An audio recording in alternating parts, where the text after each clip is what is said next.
Gracias al Señor. Ayer fue una jornada hermosa. Lo más lindo de ayer fue ver a los hermanos ministrar con libertad, con esa capacidad, demostrando que todavía podemos confiar en que la comisión del Señor de hacer discípulos se cumple. Y los chicos que ayer se portaron re bien. Y yo digo, una iglesia sin chicos no tiene futuro. Así que debemos estar contentos de los chicos que tenemos, un montonazo. Hoy faltaron un montón, pero tenemos muchos y esa es una gran bendición de parte del Señor. Así que quiero hablar con ustedes acerca de un tema que para mí es muy importante, porque lo mencionamos muchas veces, pero pocas veces lo hemos analizado, lo hemos definido correctamente para entender en qué situación nosotros estamos. ¿Entiende? Dice Mateo 28, verso 18, la famosa gran comisión, que para mí no sé si es correcto el nombre de la gran comisión, porque en realidad hay una sola comisión, que es esta. No hay otra. O sea, si esta es la grande, ¿cuál sería la chica, digamos, no? No hay ninguna otra, esta es la única. Dice que Jesús se acercó a ellos diciendo: toda potestad me es dada en el cielo y en la tierra. Por tanto, a causa de... id y haced discípulos a todas las naciones, bautizándolos en el nombre del Padre y del Hijo y del Espíritu Santo, enseñándoles que guarden todas las cosas que os he mandado, y aquí yo estoy con vosotros todos los días hasta el fin del mundo. Hay una gran introducción de este pasaje donde Jesús dice: toda potestad tengo en los cielos y en la tierra, es decir, lo que significa que puedo dar cualquier tipo de orden. O sea, tengo toda potestad, tanto en el cielo como en la tierra. Por tanto, lo que voy a decirles ahora es un mandamiento con una autoridad, con una potestad, en el ejercicio de lo que he conseguido al morir en la cruz y al resucitar de entre los muertos. He reconquistado todo lo que era creado por el Señor, lo que a causa del pecado había quedado bajo la autoridad del maligno, ese vacío de autoridad que Adán produjo al desobedecer a Dios. El diablo, en la ley de los espacios vacíos, dijo: esta es la mía, pum, tomó esa autoridad, y la Biblia dice que el mundo está bajo el maligno. En Romanos capítulo 8 dice que la creación no quedó sujeta a vanidad por su propia voluntad, sino quedó vacía de autoridad porque quiso, sino que fue a causa del pecado, para que en la reconquista de esa autoridad Cristo Jesús pudiera conquistar, para que nosotros como cuerpo seamos factores fundamentales de esa redención. Por eso dice que la creación gime ardientemente, que busca ardientemente la manifestación de los hijos de Dios. Es decir, que el reclamo de nuestra potestad. ¿Por qué? Porque si Cristo tiene toda potestad en el cielo y en la tierra, y aquí en la tierra somos el cuerpo de Cristo, evidentemente esa potestad ha sido delegada en nosotros, como cuerpo del Señor, como corporación de Cristo. Eso es lo que está diciendo. Y dice que la creación gime, anhela ardientemente. ¿Cómo imagina usted que es un anhelo ardiente? ¿No? Porque lo dice así en Romanos. La creación anhela ardientemente, dice Romanos 8, la manifestación de los hijos de Dios. Hay gente, por ejemplo, ahora que quiere salir campeón ahora en el Mundial y lo anhela ardientemente, ¿me entiende? O quiere hacer algo, quiere viajar, o quiere comprarse una casa, tiene un anhelo ardiente, es decir, como que hay un combustible interno, hay una caldera por dentro que alimenta a esa esperanza. Y la creación, las cosas creadas, están preparadas para que nosotros como hijos de Dios podamos llenar ese vacío de autoridad que quedó cuando Adán desconfió de Dios. La desconfianza es lo que genera la pérdida de la autoridad. Adán había recibido de parte del Señor este mandato: señoread. Lo hemos leído. Le dijo: fructificad, multiplicaos, llenad la tierra y sojuzgadla. ¿Qué es sojuzgar? Señorear, es gobernar. ¿Y Adán qué hizo? Escuchó la tentación de querer ser igual a Dios y entonces se cortó la cadena de mando. ¿Entiende? Y perdió la autoridad. Y la creación quedó a la deriva. Porque al perder la relación con el que te delega la autoridad, pues perdés la autoridad recibida. Esto es algo que a veces en la iglesia es interesante. A veces en la iglesia y en otros lugares, gente a la que le delegaste vos autoridad se rebela contra el que le delegó la autoridad. Entonces ya perdió la autoridad, no tiene más autoridad. Porque es una autoridad delegada. La tiene en tanto y en cuanto siga sujeto a la autoridad. ¿Me comprende? Eso, por ejemplo, en el ejército, yo hice servicio militar, eso es así. Hay una cadena de mando, hay una autoridad. La autoridad de un padre de familia tiene sobre su familia, en tanto y en cuanto Dios, que le delegó esa autoridad, siga en comunión con él. En cuanto él pierde la comunión con Dios, pues entonces la autoridad delegada por Dios ya no la tiene y es probable que esa familia tenga problemas. Lo mismo pasa con una iglesia, lo mismo pasa con cualquier cosa que tiene que tener un orden establecido en el reino de Dios. Por eso nosotros no predicamos salvación, sino que predicamos señorío. Y la salvación es una consecuencia del señorío. Porque la Biblia dice que todo aquel que creyere, que confesare con su boca y creyere en su corazón que Jesucristo es Él, no dice el Salvador. Dice, creyere con su corazón y confesare con su boca que Jesucristo es el Señor, será salvo. A veces ponemos la consecuencia, digamos, el resultado por encima de la búsqueda, por encima del propósito. ¿Me entiende? ¿Se entiende eso, no? Entonces lo que nosotros predicamos como cristianos no es una religión, sino un gobierno, el señorío de Cristo.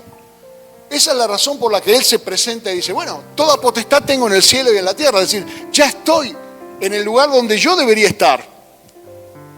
Ya estoy a la diestra del Padre para gobernar en los cielos y en la tierra. Y cuando dice cielo y tierra, en los cielos se refiere tanto a lo que es las huestes espirituales de Dios y las huestes espirituales de maldad. Esa es la razón por la cual con la autoridad delegada por Dios echamos fuera demonios, ¿o no? En mi nombre echan afuera demonios. Ahora le hago una pregunta. ¿Los demonios son criaturas? ¿Fueron creados? ¿Por qué tenemos esa claridad para reprender a los demonios y no tenemos esa misma autoridad para ejercer potestad sobre el resto de las cosas creadas? Porque hemos delegado lo material en Satanás. Alguien dijo que los materiales de Satanás están en algún lado de la Biblia. O sea, esa montaña que está ahí tan hermosa en la cordillera, ¿es del diablo? Ese río que corre en los valles, ¿es del diablo? No veo ninguna razón para que nosotros le demos potestad a Satanás que ya no tiene. Porque si Cristo tiene toda potestad en el cielo y en la tierra, ¿cuánta le quedó a Satanás? ¿Cuánta? Ninguna. Creo que en griego y en hebreo todo significa todo. Por lo tanto, ¿de dónde proviene el poder del enemigo? El poder del enemigo proviene de nosotros. Satanás no tiene poder propio porque es una criatura creada igual que nosotros. Y ya no tiene potestad ni en el cielo ni en la tierra. Pero sin embargo sigue interviniendo en nuestras vidas. ¿Por qué lo hace? Porque nosotros se lo permitimos. Porque nosotros le damos lugar. ¿Y cuándo le doy lugar a Satanás? Cuando lo imito. Él es el padre de toda mentira. Yo digo una mentira y él dice, ahí hay uno de los míos. Esa es la razón por la que el pecado nos debilita.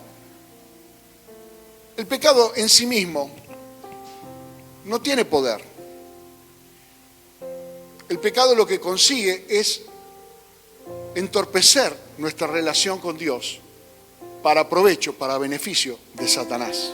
Es decir, que la santidad intencional es una manera de preservación de nuestra identidad.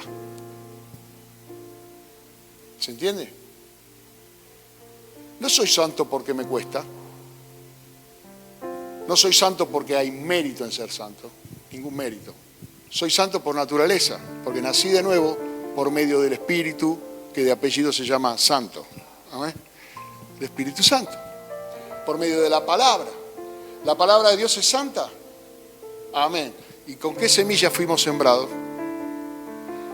¿Y la semilla no da fruto según su género? Entonces nuestra santidad es una consecuencia de nuestra nueva naturaleza.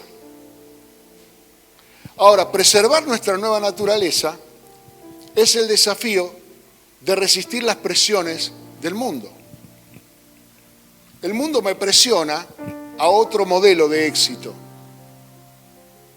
Entonces yo creo que debo hacer todo lo necesario para parecerme a ese modelo de éxito, que es material, que es anárquico, es decir, yo me quiero mandar a mí mismo, no me quiero sujetar a nada. Es decir, que en esencia, cada hombre, sin darse cuenta, tiene ese anhelo de anarquía en su corazón. No quiero que nadie me mande, no quiero que nadie me diga lo que tengo que hacer. Es un germen satánico de anarquía que trae soledad, trae desolación. Y también el anhelo por las cosas materiales, no porque las cosas materiales sean malas en sí mismas, sino porque esas cosas materiales me hacen sentir mejor. Entonces, ese modelo me presiona. ¿Cuál es la herramienta que el Señor implementó para evitar que seamos cautivos? Radica en una palabra: ser discípulos de Jesucristo. Donde ya no basta simplemente creer, porque creer, o sea, una cosa es creer en algo y otra cosa es ser parte de algo. O sea, creer es necesario, pero el creer de la Biblia es un creer esencial, es un creer de confianza. Nosotros aquí utilizamos creer en tono de duda. Ayer yo le preguntaba a los hermanos si iban a venir hoy y tal vez alguno me dice, sí, yo creo que sí, pero en ese creo que sí no me está diciendo un sí rotundo. Me está poniendo ante alternativas, ¿no es cierto? Jesús dijo, no sea así, que vuestro sí sea sí, que vuestro no sea no. Él pudo ver lo que iba a pasar más adelante, donde nuestras creencias, bueno, no son tan fuertes, no son tan sólidas como para no traicionarlas. Porque muchas veces nosotros terminamos haciendo cosas que creíamos que no íbamos a hacer, ¿o no? O decimos cosas que creíamos que no íbamos a decir. O me dolió algo que creí que no me iba a doler, o me divirtió algo que no pensé que me iba a divertir, que no creí. Porque nuestras creencias están basadas ¿en qué? En los sentidos. En lo que vemos, en lo que oímos, en una proyección de cómo me voy a sentir. Esto es bueno porque si lo hago, me va a gustar, me voy a sentir bien. Me voy a comer este plato de varénica que hace Marga, con salsa que la aprendió de mi mamá. ¿Por qué? Porque me recuerda a mi mamá y porque me va a encantar comerlo. Pero todavía no lo hizo, pero yo ya estoy ahí. No me pongo la servilleta para no hacer papelones, pero ya estoy pensando en eso, ¿me entiende? Uno hace el pedido a la pizzería y dice, mandame una fugaceta rellena. Todavía no la trajo, pero ya está esperando ahí que va a venir, ¿no? Y pone el vaso en la mesa y pone no sé, una gaseosa, algo, y ya viste, viene la Fugaceta. ¿Eh? Bueno, eso es creer, ¿me entiende? Después usted llama por teléfono y dice, ¿qué pasa que no viene? Sí, estamos un poco demorados, 40 minutos más. No, me como el mantel, porque generamos una expectativa. Amén. Todo eso el Señor lo sabe, Él nos conoce. Y como el propósito original del Señor era que fuéramos su imagen y su semejanza, porque para eso nos creó, y no desistió de ese propósito, porque Dios no cambia, es el mismo ayer, hoy, por los siglos. Dice, ¿cómo hago para tomar este material presionado por el mundo, que ha tomado otra forma, que ya no refleja mi imagen, que ya no refleja mi semejanza, sino que se parece mucho más a este ángel caído, que ambiciona, que tiene un montón de emociones negativas, que es anárquico, que se rebeló en el cielo, que desobedeció, que cultivó un ego tan grande que quiso sentarse en el monte de Dios y hacerse adorar? Necesito transformarlos, que haya un proceso, un cambio, porque no es algo instantáneo, porque no sé cuántos años tenías cuando te encontraste con el Señor, pero viviste una vida antes. Pero aunque hayas venido al camino del Señor de muy chico, hay una vana manera de vivir que heredaste de tus padres, y una cultura de qué es lo que está bien y qué es lo que está mal, por la que ellos no te preguntaron, simplemente te dijeron, eso está mal, eso está bien. Hay miedos heredados, hay amigos heredados y hay enemigos heredados. Pero una persona que nace de nuevo tiene que tener una oportunidad de cambiar todas esas cosas. Y a ese proceso es al que la Biblia dice, le llama ser un discípulo de Jesús. Aprender de él. Entonces Jesús le dijo, toda potestad me es dada en los cielos y en la tierra, ha cambiado todo. Entonces, id y haced discípulos a todas las naciones. No importa de qué nación, de qué etnia, a todas las naciones. Bautizándolos, es decir, sumergiéndolos en el nombre del Padre y del Hijo y del Espíritu Santo, y enseñándoles que guarden todas las cosas que os he mandado. Y entonces, he aquí, yo estoy con vosotros todos los días hasta el fin del mundo. Amén, dice él mismo. Ahora, podemos usar este mismo pasaje para tratar de entender qué es un discípulo. Bueno, en primer lugar, ¿qué es un discípulo? Es una persona de cualquier nación que ha sido sumergido en Dios, en el Padre, en el Hijo y en el Espíritu. ¿Por qué? Porque como estamos en este mundo, usted y yo estamos sumergidos en este mundo 24/7. Todo lo que nos rodea es del mundo. Todos los que nos quieren vender y todo lo que queremos comprar es de este mundo. Y el mundo tiene un modelo de éxito y te dice que la mejor pizza se come en Guerrín. Y vos te lo creíste. Y entonces vas y está lleno hasta la vereda y te estás ahí media hora esperando que te den un turno. Y en Imperio te sentás y comés y rica igual. Pero claro, no es tan famosa. Es decir, compramos cosas. Pensamos que este auto es mejor que este otro. Y resulta que hay una sola empresa que tiene 7, 8 marcas de auto y todas son de lo mismo. Yo cuando viajé a China un par de veces, me llamaba mucho la atención ver el mismo producto, exactamente el mismo, a precios tan diferentes, ridículamente diferentes. Y entonces decía, ¿por qué esta moto vale $100 tan barata? Y la misma, la acabo de ver, 2 están para allá y vale $300. Ah, sí, porque esta la hacemos en el Tíbet. ¿Y cuál es la diferencia? Son unos chinos que viven en el Tíbet. La moto es igual, exactamente igual. Y entonces el chino se reía y se comía esos fideos largos con olor a espinaca. Sí, es igual.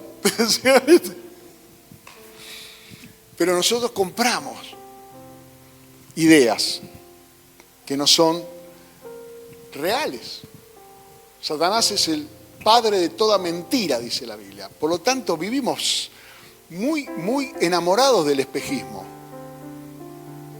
De creer que, por ejemplo, una familia que vive en una casa espaciosa es una mejor familia que una que vive en un monoambiente. Y no depende del espacio donde vive, depende del amor que ellos se tienen. Porque en una casa espaciosa pueden estar a los gritos y a las piñas todos los días, y en un monoambiente pueden estar en paz. Es decir, el discipulado es un proceso de transformación, fundamentalmente, de nuestras almas. Somos espíritu, alma y cuerpo. Nuestra alma, por eso la Biblia habla de la salvación de las almas. Incluso Jesús usaba Jesús usaba un modelo platónico para explicar el alma. Interesante, ¿no? Porque él estuvo 500 años después. Pero él hablaba si uno lo analiza claramente, él hablaba de la mente, él hablaba de las voluntades y del deseo de hacer cosas, y él hablaba de las emociones. O sea, usaba el modelo platónico, digamos, de definición del alma. Entonces, ¿qué es un discípulo? Bueno, si tomamos la definición de aquí, alguien que está sumergido en Dios. ¿Cómo se sumerge alguien en Dios? Bueno, tiene que tomar de lo que es de Dios, rodearse de la palabra de Dios, adorar al Señor y obviamente tener comunión con el cuerpo de Cristo. No tenemos mucho más. Oramos, hablamos con Dios, nos congregamos porque es el cuerpo de Cristo. Es decir, yo te necesito y vos me necesitas a mí. Como cada célula necesita a la que está al lado para formar un tejido, un órgano, algo. Aislados nos debilitamos y morimos. Somos un conjunto, somos una unidad plural, donde todos necesitamos ser miembros los unos de los otros para ayudarnos y crecer. Eso dice en Efesios 4. Amén. Bien. Pero luego es una persona a la que se le enseñable. Un discípulo es una persona enseñable. Para ser enseñable, obviamente, no habiendo impedimentos cognitivos, no habiendo un impedimento que la persona no entiende porque tiene dificultades, se lo puede ayudar porque uno puede tomar la enseñanza y trabajarla para que sea accesible para aquellos que tienen menos capacidad de entender las cosas. De hecho, nosotros somos testigos de que unas cosas nos enseñaban cuando teníamos 5, otras cuando teníamos 10, otras cuando teníamos 15 y otras cuando teníamos 20. O sea, nadie va a la universidad a los 5 años. O sea, hay un proceso progresivo de aprendizaje. Y nosotros sabemos perfectamente bien que hay personas que abandonan el proceso de aprendizaje en alguna etapa y otros lo siguen hasta donde más pueden. Yo tengo a mi hermano, que mi hermano hizo la licenciatura, después hizo el máster, después hizo el doctorado. Le digo, ¿qué más vas a hacer ahora? Está bien, tiene 70 años, no sé qué más va a hacer. Pero él me dice, no, porque tenés que hacer el máster. Ni a palo, no tengo ganas. No es porque ya me lo sé lo que me van a enseñar ahí, es porque no tengo ganas. Y entonces tengo claro que hay gente que no aprende más solamente porque no quiere. Si no sabe, se le puede enseñar. Si no puede, se lo puede ayudar. Pero si no quiere, como es mi caso, no quiero ir a la facultad de vuelta. Tengo 65 años, no quiero. No quiero ni cerca pasar. Fui la última vez que fui a la UTN, fui a enseñar. fui a dar un curso de logística, pero bueno, ya está, no quiero. ¿Qué pasa con el discípulo que no quiere? Es un problema, porque esta carrera es recibirse de Cristo.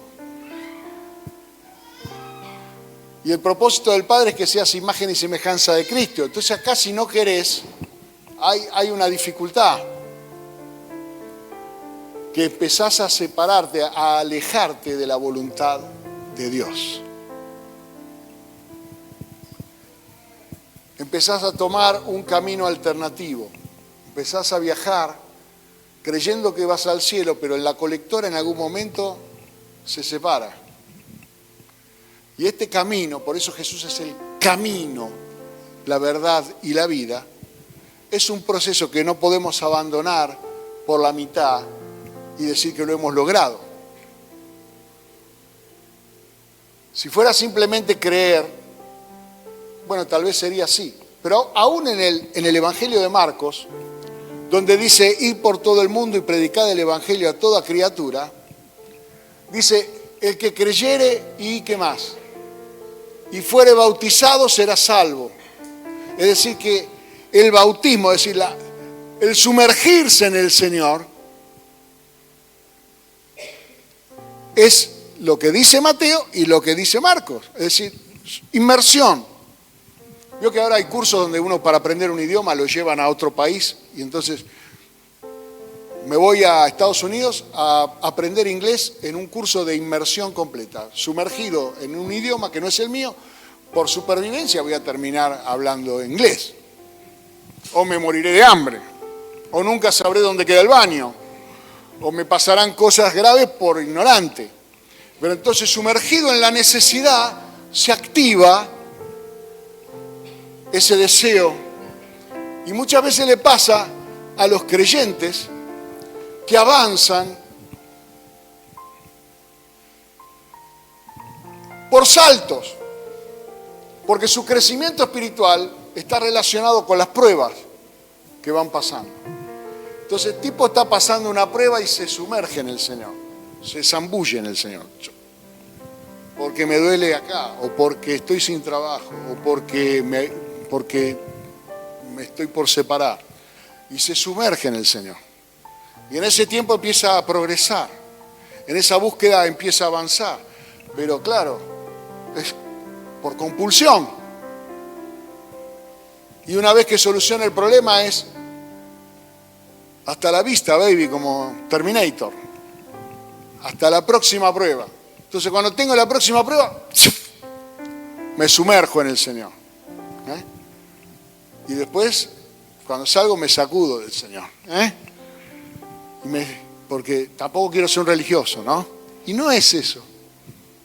Es simplemente que si te mantenés sumergido en el Señor, vas a aprender todas las cosas que el Señor nos ha mandado. Y para diseño de parte de Dios, el éxito es estar en el centro de su voluntad. Defíname fracaso.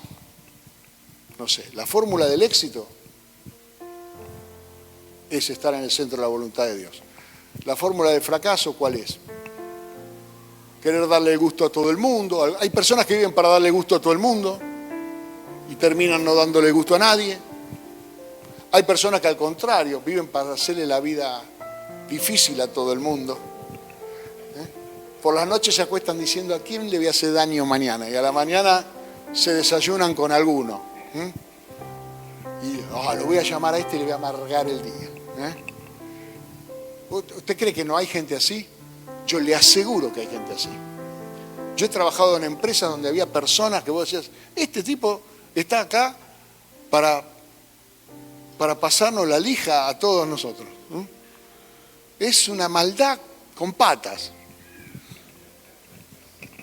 Y a la mañana al entrar en la fábrica, orando en la puerta, yo, Padre, en el nombre de Jesús, atame a este demonio que siempre me está buscando pelea, que siempre me está buscando roña, porque cuando te encuentran, cuando el diablo se entera de cuáles son las características del viejo hombre, el tipo va a tocar ese botón. Por eso la Biblia se le llama opresión. Dice, oprima aquí y saldrá el viejo hombre. Haga clic así y saldrá el mafioso. ¿Sí? Oprima aquí y saldrá el llorón. Porque el tipo es un llorón. Y bueno, entonces el diablo dice, pink, oprime aquí. Y el tipo empieza a quejarse del gobierno, del coso, de lo otro, todo, qué sé yo. Y no tiene su confianza puesta en el Señor, se interrumpe su proceso de avance espiritual, se interrumpe el discipulado, está llorando lo que no tiene, no está disfrutando lo que tiene. Y Dios dice, qué desagradecido, ¿por qué le voy a dar algo más a este si con todo lo que le di el tipo no lo disfruta? Es como cuando uno le regala a un nene un chiche, el tipo lo rompe. Le regala a otro, lo rompe. Le regala a otro, lo rompe. Le voy a comprar un par de medias el próximo cumpleaños. Ya, hermano, rompe todo. ¿Me comprende? Y el Señor te da una familia, ¿la rompiste? El Señor te da una carrera, un trabajo, una profesión, una amistad, una nacionalidad para honrar el país donde Él te hizo nacer. Todo eso forma parte de tu identidad. ¿Y yo qué debo hacer, Señor? Imagen y semejanza. Como padre y como yo sería si fuera padre. Como hijo, como yo si fuera hijo. ¿Y eso dónde se aprende? Se aprende en el cuerpo de Cristo. Se aprende en la palabra de Dios. Voy a dar un ejemplo cortito. Hechos capítulo 16, verso 1. Llega el apóstol Pablo de la ciudad de Derbe a la ciudad de Listra. Y aquí había allí cierto discípulo, es decir, ya era un discípulo de Cristo, llamado Timoteo, hijo de una mujer judía creyente, pero de padre griego. ¿Y qué pasaba con este Timoteo? ¿Por qué le llamó la atención a Pablo? Porque daban buen testimonio de él los hermanos que estaban en Listra y en Iconio. Es decir, ¿qué es un discípulo? Una persona que ante los demás es distinto. Es distinto intencionalmente, porque tener un buen testimonio significa que te destacaste en alguna situación. De repente alguien tuvo una necesidad y fuiste.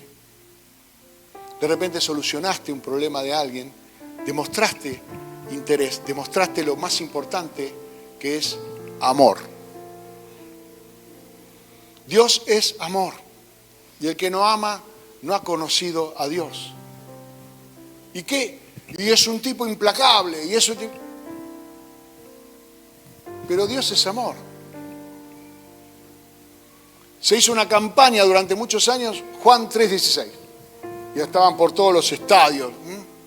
Y la gente decía, Juan 3:16, ¿qué es Juan 3:16? No, es la Biblia. Entonces dice, de tal manera amó Dios al mundo que ha dado su Hijo unigénito para que todo aquel que en Él crea no se pierda, sino que tenga vida eterna. Gloria a Dios, ese es el mensaje de Cristo, ¿sí?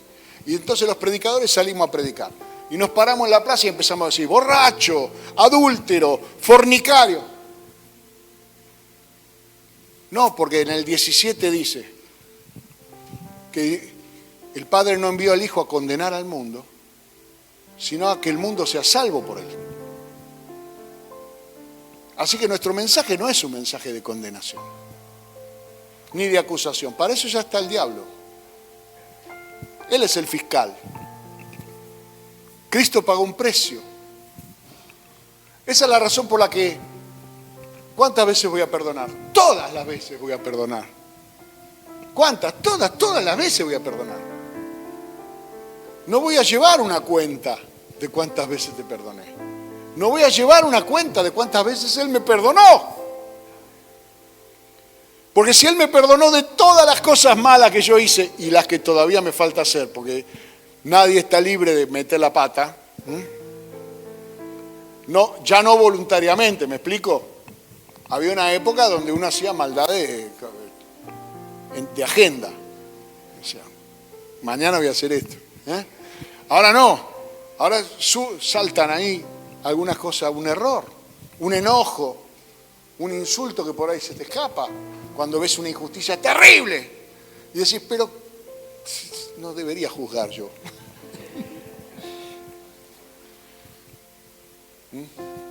No debería, pero me sale, ¿no? Pero bueno, Señor, te lo entrego. Entonces, hay un testimonio que manifiesta a los demás que somos discípulos de Cristo. Si la gente de alguna manera sabe qué es lo que somos. Ahora dice, Pablo lo recluta, ¿no? Y dice, Hechos capítulo 16, verso 3. Quiso Pablo que Timoteo fuese con él y tomándole, le circuncidó. Eso duele. Era un pibe grande. Lo circuncidó por causa de los judíos que habían en aquellos lugares, porque todos sabían que su padre era griego. Y al pasar por las ciudades les entregaban las ordenanzas que habían acordado los apóstoles y los ancianos que estaban en Jerusalén para que las guardasen.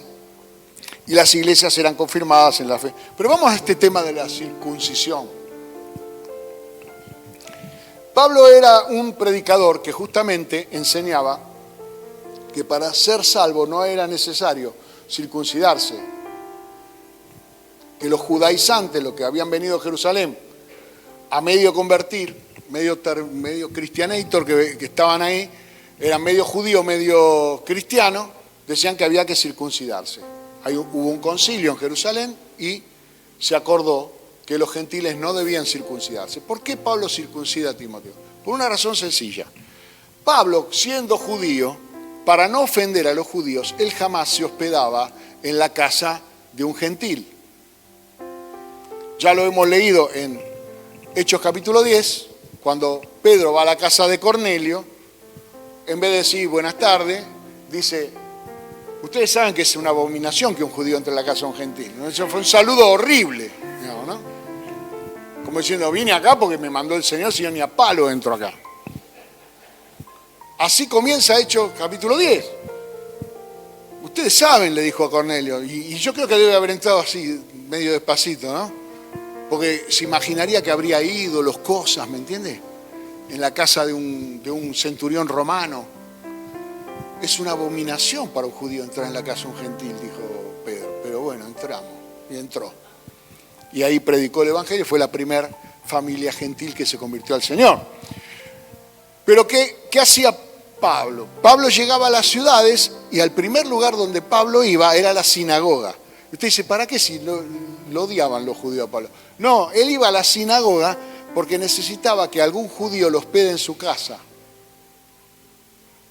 Entonces él iba a la sinagoga, al segundo, o tal vez no tenía una segunda oportunidad, pero en la primera oportunidad que él le decía que se arrepientan y que tenían que creer en Cristo, alguno que creía le decía, bueno, vos venís a casa porque te van a matar esto. Y se lo llevaba a Pablo. Ahora, no hubiera podido hacer eso con Timoteo a menos que Timoteo fuera circuncidado, ¿me entiendes? Es decir, ¿qué significa esto? Que parte del discipulado significa cortar con lo que puede ser un obstáculo. Cortar con lo que puede ser un obstáculo, no precisamente, o sea, estoy hablando de, ahora pasé al figurado, porque se trata de cortar, pero no estoy hablando del corte de la circuncisión, estoy hablando de cortar con aquellas cosas que en nuestra vida sean para nosotros un problema para poder cumplir con el llamado. Ser discípulo implica una especie ya de carácter espiritual de circuncisión.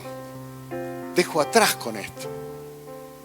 Si yo era fanático de fútbol y eso me impedía los domingos congregarme, pues yo tengo que cortar con eso. Tengo que circuncidarme a River Plate. ¿Está claro? ¿Por qué? Porque me impide. Porque eso me cierra la puerta. Entonces de eso se trata ser un discípulo. Si uno lee, por ejemplo, 1 Timoteo capítulo 1, verso 5, Pablo le da una serie de mandamientos a Timoteo. No hagas esto, no te metas en estas discusiones. Pero dice, en 1 Timoteo 1:5, el propósito de este mandamiento es el amor. Yo no te voy a mandar nada que no provenga del amor. A veces nosotros lo que hacemos con nuestros hijos, le decimos, no, che, mira, esto no, pero no porque los amamos, por el bien de ellos. No mires esta porquería, le apagamos la tele. Ya, qué autoritario. No, le apago la tele porque esto le va a hacer mal. ¿Me entiendes? Después el nene dice, no, soñé con un monstruo horrible. ¿Qué estabas mirando en tu casa? ¿Me entendés? Entonces, tenés que entender que hay mandamientos, hay órdenes que nosotros recibimos del que está en autoridad sobre nosotros, que son por amor. Ahora, el carácter del mentor, de la persona que discipula, tiene que ser el que dice aquí.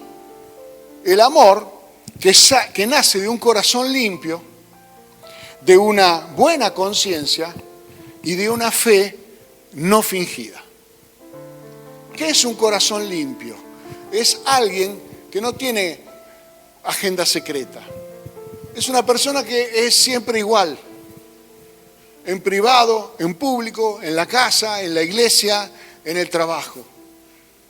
Tiene un corazón limpio. No tiene una fachada. Es transparente. Lo que ves es lo que es. Puede ser que alguna cosa no te sea agradable, pero no está representando un papel. No está simulando lo que no es. Entonces ese amor, claro, viene de un corazón limpio. No me está diciendo que me quiere para que yo me sienta bien, sino porque realmente me quiere. Entonces esa debe ser la condición. Eso, o sea, uno de las grandes decisiones que tomamos en la vida es quiénes serán nuestros mentores. Porque si elegimos mal, vamos a replicar carácter y cosas incorrectas. Pero la buena elección de un mentor, como en este caso, Pablo lo eligió a Timoteo, pero Timoteo lo eligió a Pablo. Porque cuando Pablo le dijo, vení que vamos a recorrer las aldeas y vamos a predicar el Evangelio, Timoteo le dijo que sí. Es decir, que es un acuerdo mutuo, de mutua confianza y de un afecto que los dos están dispuestos a expresar. En este caso, el de más experiencia, el mentorado sobre este discípulo, que se llama, la Biblia se llama discípulo, no mentorado, discípulo. Una buena conciencia, ¿qué es una buena conciencia? Una persona que no habla desde la culpa. Porque muchas veces hay ciertos consejos y ciertas cosas que nosotros escuchamos desde la culpa. Yo recuerdo un hermano que había recurrido en matrimonio fallido y quería aconsejar a los novios.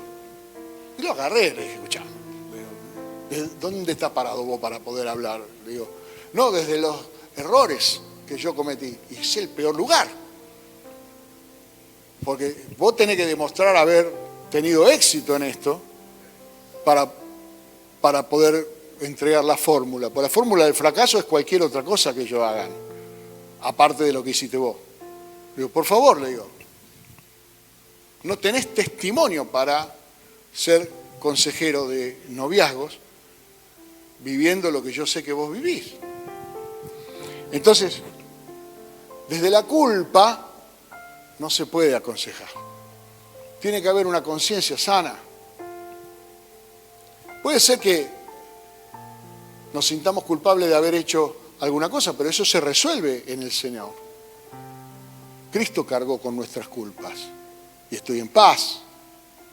Pero eso no me habilita a mí a aconsejar, sí, como yo cometí este error, entonces soy capaz de resolver las innumerables situaciones que pueden hacerte caer en un error. La conciencia buena es de alguien que sabe que lo que está haciendo es por tu bien, porque él ya lo experimentó. No tiene culpa. Quiere compartirte, como dice la Biblia, venid y gustad lo bueno que es el Señor. venía a formar parte, venía a disfrutar de la dulzura del Señor, del amor del Señor, de la paz del Señor, del gozo del Señor, no del miedo a la culpa. No vamos a predicar un evangelio del miedo para que vos te asustes, porque mira, a mí esto me pasó. No, hermano. Al contrario, predicamos un evangelio donde los héroes de la fe son los que triunfaron, los que conservaron el testimonio de Cristo Jesús hasta el final. Amén. Y una fe no fingida, porque a veces la persona aconseja desde una posición tan neutral que pareciera que fuera un no sé, el chicle bazooka que venía con un consejo, el horóscopo del diario o las galletitas chinas que dicen algo. Y así no se aconseja, hermano. O sea, si yo estoy fingiendo fe, o sea, te vas a dar cuenta. Entonces de repente viene un hermano que está enfermo y vos le decís, no, pero tenés que creer, hermano, porque Dios es el sanador, esto y lo otro.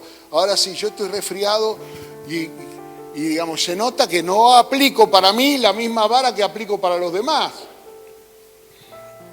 Es decir, pretendo transferir una confianza que yo no tengo, no funciona.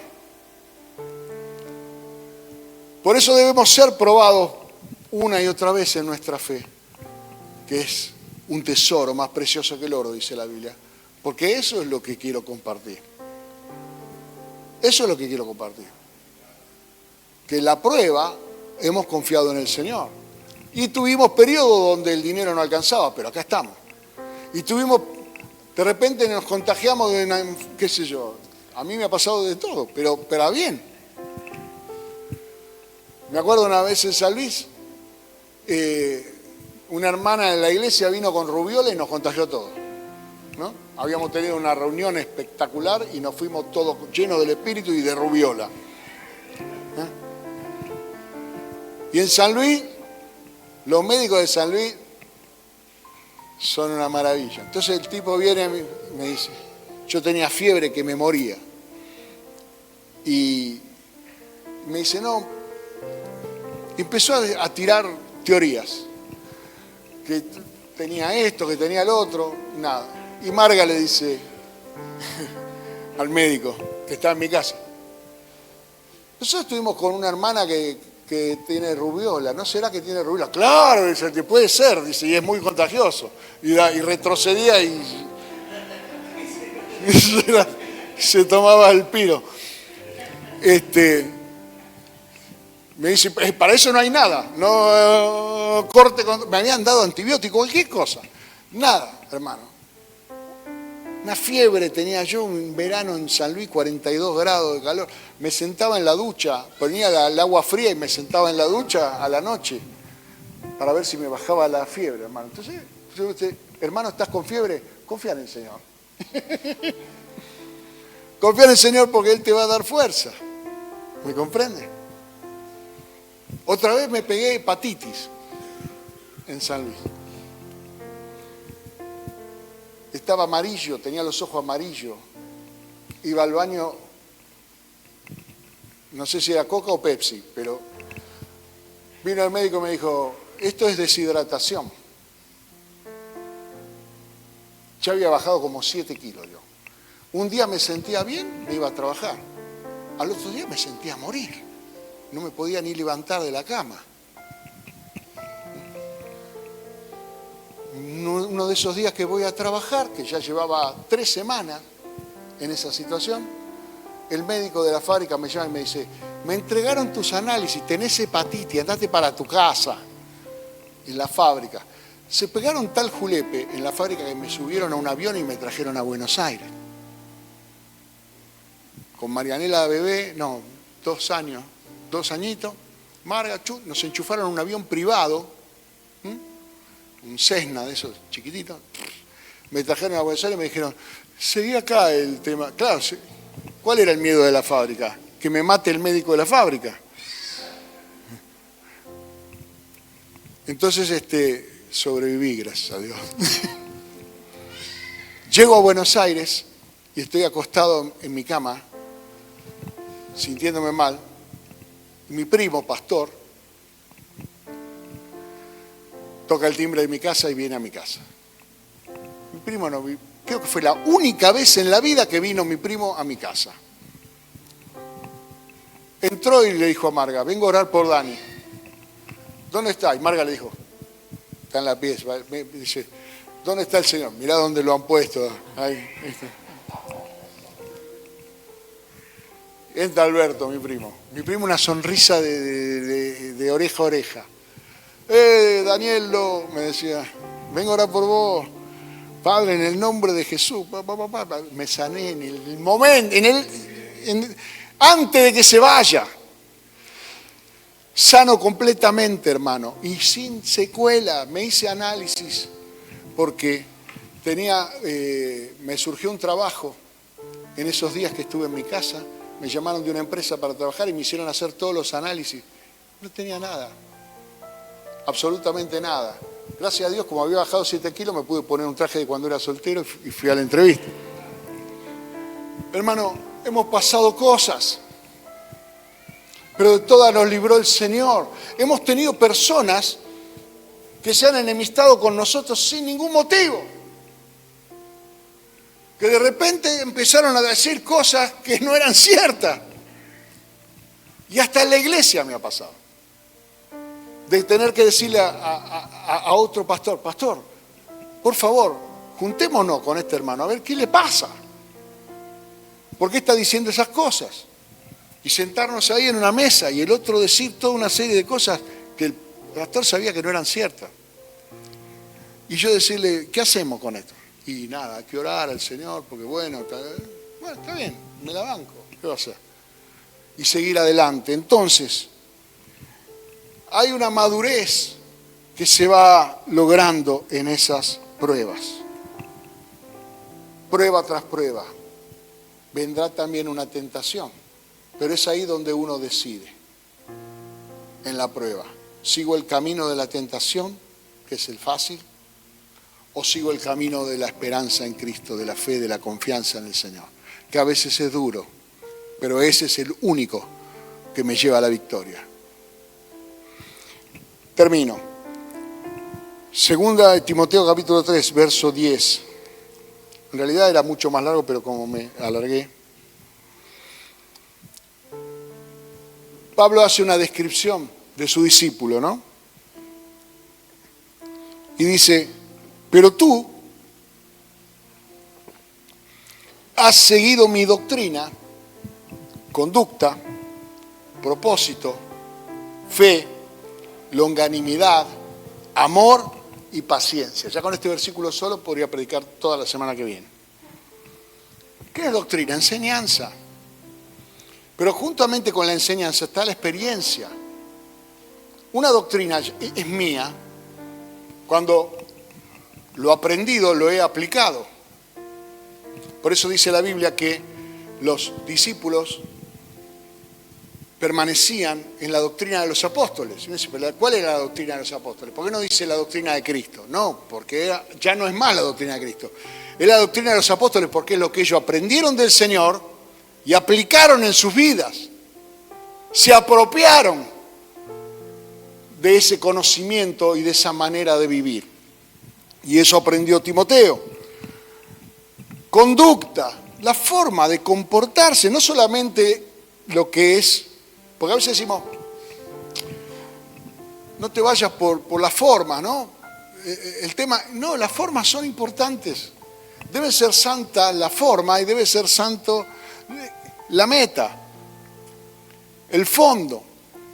No podemos hacer las cosas de cualquier manera. Pablo y Bernabé estaban predicando el Evangelio y había una mujer endemoniada que decía, estos son siervos de Dios que anuncian el camino de salvación. Publicidad gratis, pero estaba endemoniada. Es decir, ellos podrían haber dicho, dejémosla. Pero no, pero es una mujer que está atormentada por un demonio. Liberémosla, aunque perdamos la publicidad gratis. Porque el fin debe ser santo y el medio también. No solamente lo que busco sino la forma en que lo hago. Por eso dice conducta, mi forma de comportarse, propósito. Propósito. Aprendiste mi propósito. ¿Cuál es el propósito de Pablo? Dice, de ninguna cosa hago caso, ni estimo preciosa mi vida para mí mismo, con tal que acabe mi carrera con gozo, predicar el evangelio que recibí del Señor. Eso es Hechos 20. Pero adquirió el propósito. Un discípulo de un luthier que aprende a hacer instrumentos.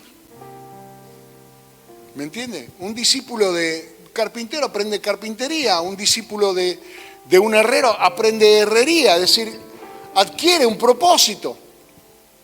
Y ser un discípulo de un apóstol es porque uno quiere también ser enviado al servicio. Es decir, en el discipulado uno recibe propósito, porque no venimos al camino del Señor a ser meros espectadores. Venimos al camino del Señor a ser el cuerpo de Cristo. Donde el cuerpo de Cristo va, vamos nosotros también. ¿Y vamos hacia dónde? Vamos hacia el propósito del Señor, a cumplir el propósito del Señor. Fe, que es confianza en Dios plena.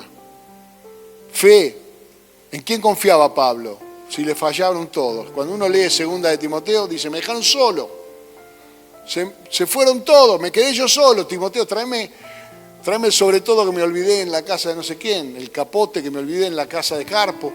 O sea, pero la fe, dice, yo he acabado la carrera, he guardado la fe. ¿Qué es lo que se pone a prueba en la prueba? La fe. No se pone a prueba el aguante que tenés para otra cosa. La fe, no pierdas la fe. Pedro le dijo Jesús a Pedro, Satanás te ha pedido para sacudirte como un árbol, pero yo he orado al Padre para que tu fe no falle. No oré para que no seas sacudido, no, vas a ser sacudido. Pero he orado para que tu fe no falle. Entonces es la fe, porque sin fe es imposible agradar a Dios. Lo único que vale para Dios es la fe. Es algo así como la moneda del reino. Es decir, es el tesoro más grande que una persona puede tener, la fe. Es lo que resuelve en el cielo y en la tierra. Longanimidad, que es aguante. Aguante. Amor. La Biblia habla del amor como el carácter de Dios. Dios es amor, pero también dice que es un camino excelente y también dice que es un vínculo perfecto. Es decir, el amor es el medio que yo utilizaré, el camino para llegar. Yo no voy a predicar un evangelio teórico, voy a predicar un evangelio por amor. Si yo amo a esa persona sabrá que le estoy hablando de Cristo porque lo amo. Yo le decía el otro día a los pastores que estuve predicando allá, muchachos, cuando se paran acá, en la plataforma, antes de empezar a hablar, hagan un pequeño ejercicio. Miren a la gente y díganse a sí mismos, yo amo a esta gente. Yo amo a esta gente, yo amo a esta gente. Entonces le vas a hablar con dulzura, le vas a hablar con amor, le vas a hablar desde tu corazón. En cambio, si venís con un mensaje aprendido, das una clase. Y predicar no se trata de dar una clase, predicar se trata de comunicar a Dios. Y Dios es amor. Paciencia. A diferencia de lo que en el mundo se conoce como paciencia, que es resignación. La gente te dice, paciencia. Y paciencia para el mundo significa, bueno, listo, no hay más nada que hacer. No, paciencia en la Biblia es expectativa. Paciencia es saber que las cosas demorarán, que seguirán un proceso, pero que indefectiblemente se cumplirán. Porque yo no puedo amar sin fe, ni tener fe sin amar, ni puedo tener paciencia sin fe, ni puedo tener paciencia sin amor. La paciencia no es resignación. Entonces cuando vemos que una persona cae una y otra vez, a veces en los mismos errores, ahí es donde el Espíritu Santo te dice, paciencia. También vos me fracasaste un par de veces, yo no te dije nada. O te lo dije, pero bueno, te perdoné. ¿Entiende, hermano?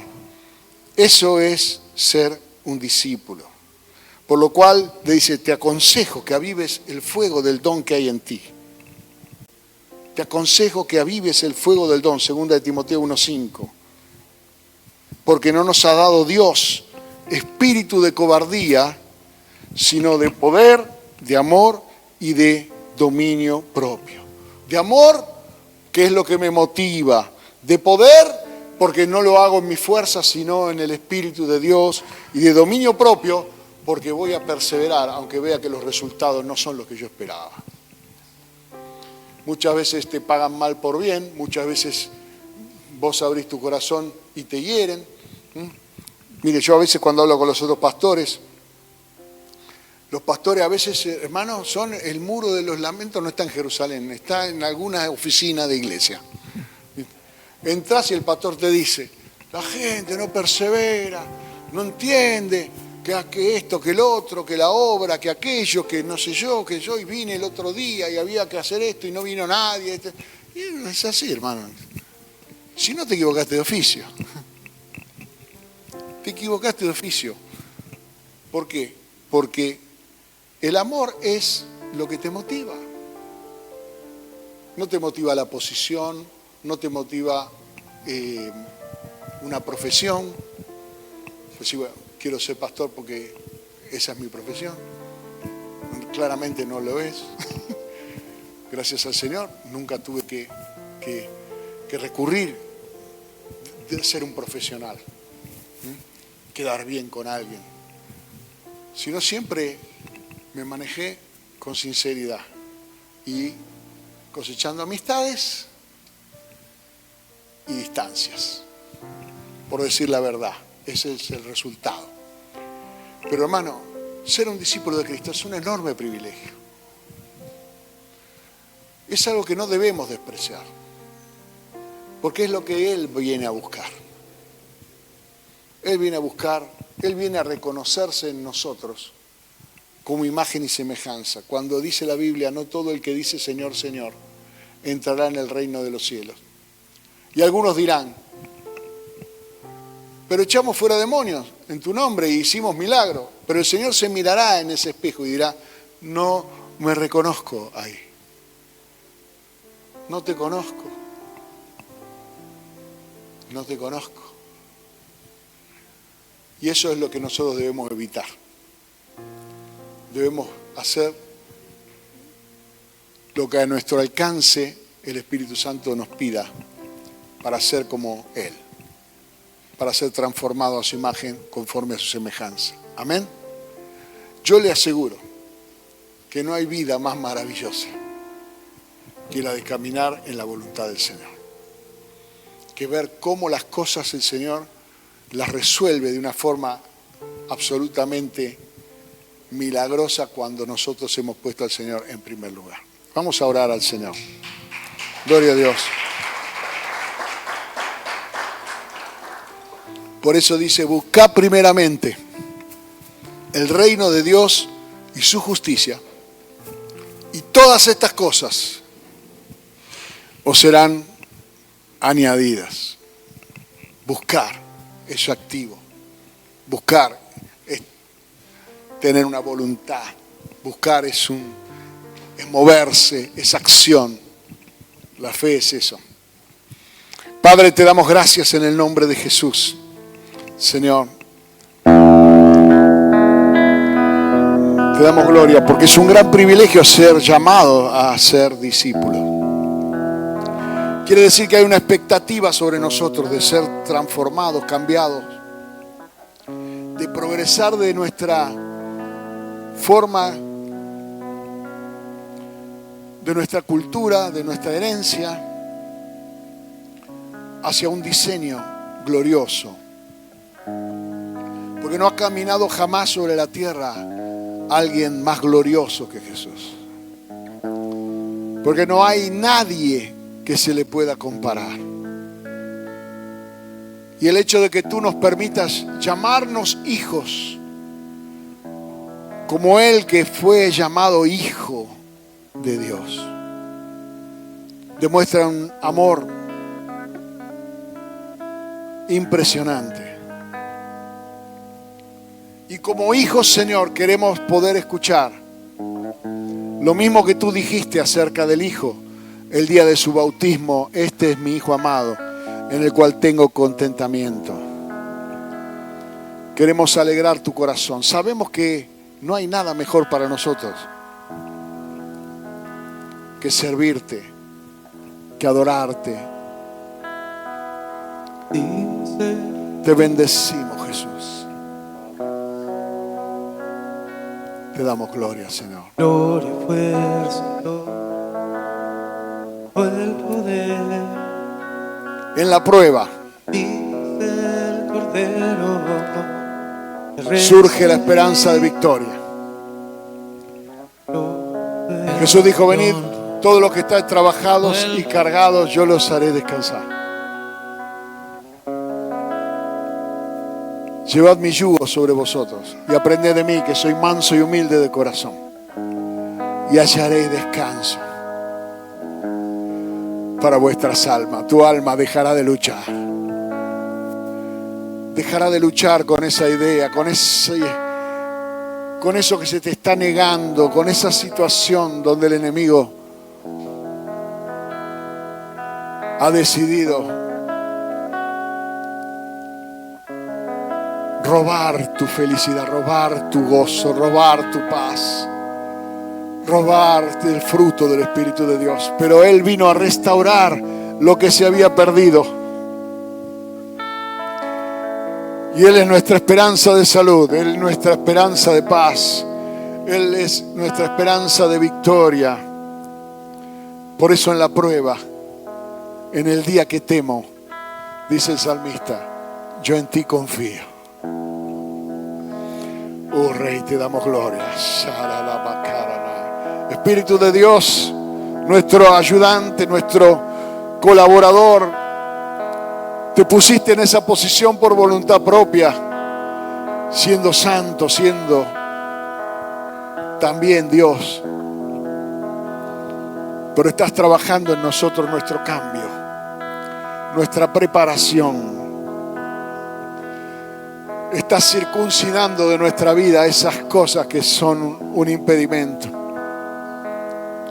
para poder hallarnos el propósito, el aguante, el amor, la fe. Santo eres, Señor. Te damos gloria.